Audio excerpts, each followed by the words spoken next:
নমস্কাৰ শহীদ পিয়লি ফুকন মহাবিদ্যালয় আছগুটে আজি আয়োজন কৰা এই অনুষ্ঠানত টিম ৰত্নাকৰক প্ৰচাৰৰ বাবে যিখিনি সুবিধা কৰি দিলে তাৰ বাবে সকলোকে ধন্যবাদ জ্ঞাপন কৰিছোঁ।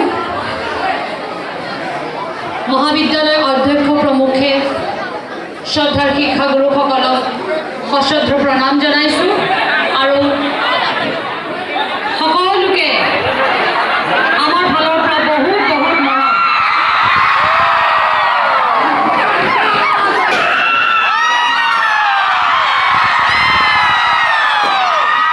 জেবি প্ৰডাকশ্যনৰ প্ৰথম নিবেদন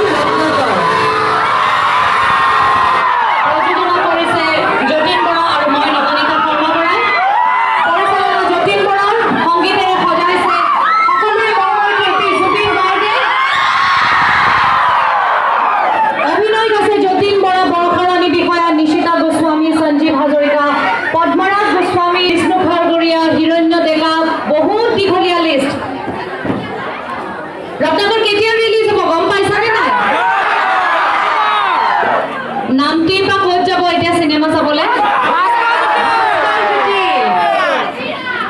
নাজিৰা। আচ্ছা ঠিক আছে, কোনে ক'ত চাবা আমি খবৰবিলাক লওঁ। কালি ভাস্কৰ জ্যোতি চিনেমা হলত গৈছিলোঁ, খুব ভাল লাগিলে। অসমৰ ভিতৰত এটা অন্যতম সুন্দৰ চিনেমা হল। আৰু ভাস্কৰক কৈ আহিছোঁ যে কোন কোন কলেজৰ ষ্টুডেণ্ট বেছিকৈ আহিছে আমাক ৰিপৰ্টটো দিব লাগে। গতিকে মই কিন্তু গম পাম আৰু তোমালোকৰ বন্ধু অংকিতাই মোৰ লগত কণ্টেক্ট কৰিছিলে। মই অংকিতাক তাৰপিছত ক'ম যদি কমকৈ ষ্টুডেণ্ট যায়।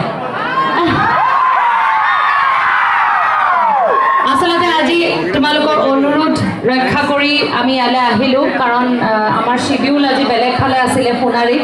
তথাপিও তোমালোকৰ মৰম আৰু তোমালোকৰ আগ্ৰহক আমি নেওচিব নোৱাৰিলোঁ। গতিকে আশা কৰিছোঁ তোমালোকে একে মৰম একে আগ্ৰহ 11 অক্টোবৰৰ পৰা চলচ্চিত্ৰ গৃহত দেখুৱাবা। ধন্যবাদ বিশেষ নকওঁ, তোমালোকৰ কলেজৰ পৰা এটা সৰু সম্বৰ্ধনা অনুষ্ঠান ৰাখিছে।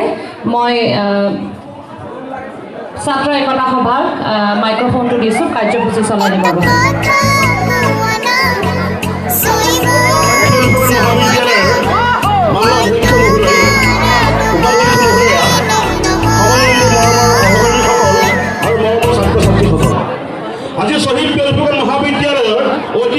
দিন কিনো ভাগ্য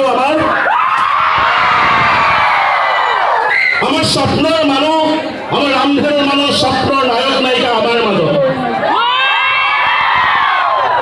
পুষ্প দিয়া পুজিলোহেঁতেন ভ্ৰমৰে চলিব সমুদ্ৰ দি পুজিলোহেঁতেন কুম্ভীৰে গ্ৰাস কৰিব সুদীৰ্ঘ দশক ধৰি অসমীয়া জনজীৱনক অসমীয়া চলচ্চিত্ৰ সমৃদ্ধ কৰি অহা আমাৰ হিয়া ৰামধু শ্ৰদ্ধা যতীন বৰা বাইদেউ বৰষাণী বিষয়ে সমন্বিতে যতীন বৰাৰ পত্নী আৰু মানৱজ্যোতি সহনিকা বৈশ্য আমাৰ মাজত আছে তোমালোকলৈ আহ্বান জনাইছো এই ৰত্নাকৰক অসমৰ দৰ্শকে তোমালোকে আমি সকলোৱে আদৰি অসমীয়া চলচ্চিত্ৰৰ মানচিত্ৰতে ইতিহাস সৃষ্টি কৰিম আমি খবৰ দিয়া আজি এই ঐতিহাসিক মুহূৰ্তত আমি আপ্লুত হৈছোঁ আমি আৱেগিক হৈছোঁ এই আমাৰ সৌভাগ্য এই আপাহতে আমাৰ মৰমৰ শিল্পীসকলক আমি অলপ মৰমলৈ শ্ৰদ্ধা যাচিবলৈ বিচাৰিছোঁ মই প্ৰথমতেই অংকিতা মাননীয় যতীন বৰা ডাঙৰীয়াক এখনি ফুলাম গামোচাৰ আদৰণি জনাবলৈ মই অংকিত দত্তক আদৰণি জনাইছোঁ আচুমুদৰ হৈ আমাৰ স্বপ্নৰ নায়িকা বৰষাণী বিষয় বাইদেউক এখনি ফুলাম গামোচাৰ আদৰণি জনাবলৈ আমি শিক্ষক গোটৰ তৰফৰ পৰা আমাৰ সহযোগী অধ্যাপিকা বিনীতা বাইদেউক অনুৰোধ জনাইছোঁ ৰত্নাকৰৰ অন্যতম অংগ পদ্মনাথ গোস্বামী ছাত্ৰকেইটা সভাৰ তৰফৰ পৰা চিৰঞ্জীৱ শইকীয়াক এখনি ফুলাম গামোচাৰ আদৰণি জনাবলৈ অনুৰোধ জনাইছোঁ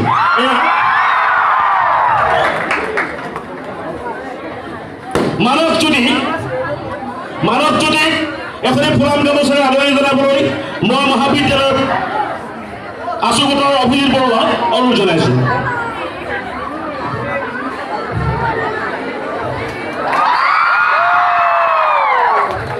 চয়নিকা বৈশ্য আছেনে চয়নিকা বৈশ্য আপুনি এই চয়নিকা বৈশ্য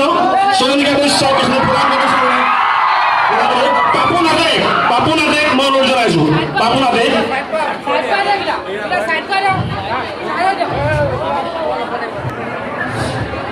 মাননীয় ৰত্নাকৰ পৰিয়ালৰ সদস্যসকল সকলোকে শ্বহীদ বিয়লি ফুকন কলেজলৈ আনুষ্ঠানিকভাৱে আদৰণি জনাইছোঁ আমি আশা কৰিম আমাৰ ছাত্ৰ ছাত্ৰীসকলে আজি দেখুওৱা যিটো আগ্ৰহ সেইটো আমাৰ চলচ্চিত্ৰ গৃহত দেখাব আমি আশা কৰিম যে ৰত্নাকৰে অসমীয়া চলচ্চিত্ৰৰ ইতিহাসত এটা নতুন যুগৰ সূচনা কৰিব পাৰিব ধন্যবাদ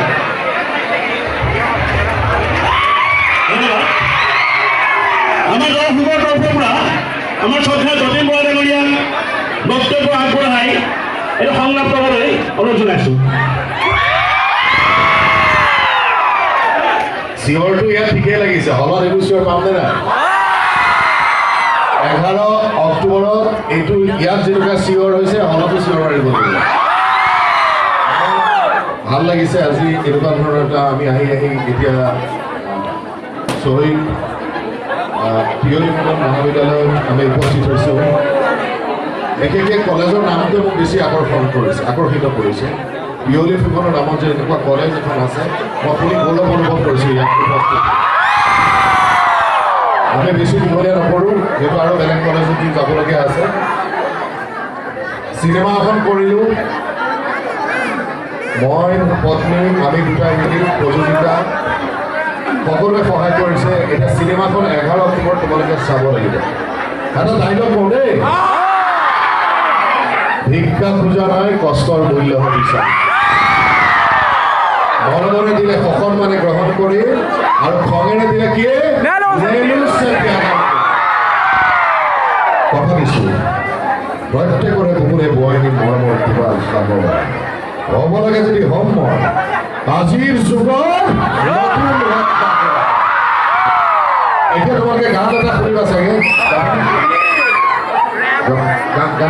এতিয়া ৰাতি গানটো তোমালোকে শুনিছা ইউটিউবত চাইছা ভিডিঅ'টো চাই ভাল লাগিছে নাই নৱনীতা আৰু মানসে গানটো গাব তোমালোকে গাই